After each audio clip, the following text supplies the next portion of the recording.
আজকে আমরা কাউকে কাউকে শুনি যে নির্বাচনের রোড ম্যাপ নেই, এই জন্য হতাশ। হতাশ তো হতে হবে, আমাদের দেশে এখনো চাঁদাবাজি বন্ধ হয়নি, এটা থেকে হতাশ হইতে হবে। হতাশ হইতে হবে, এখনো আমরা শৃঙ্খলা ফিরিয়ে নিয়ে আসতে পারি না, এটার জন্য হতাশ হইতে হবে। হতাশ হইতে হবে, এখনো আমরা আমাদের লোকদেরকে গুলি করে রাস্তায় হত্যা করে ফেলছি, এটাতে হতাশ হওয়ার কথা ছিল।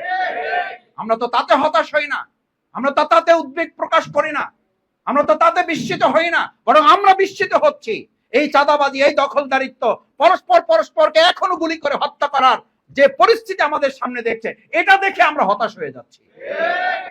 সুতরাং আমাদের বাংলাদেশ কিনে ভাবতে হবে নিজের ব্যক্তি, আমরা মুখে বলি ব্যক্তির চেয়ে দল বড়, দলের চেয়ে দেশ বড়। এখন সব বাদ দিয়ে আমার কাছে আমার দল এবং ক্ষমতাটা যদি আমার কাছে বড় হয়ে যায়, এই জাতি বিগত দিনের 24 সালে যেভাবে আস্থা করে নিক্ষেপ করেছে, আমিও যদি ওই কাজ করি, জামাতও যদি ওই কাজ করে, অন্য কোন রাজনৈতিক দল যদি তা করে, তাদেরকে একইভাবে হয়তো আস্থা করে নিক্ষিপ্ত করবে।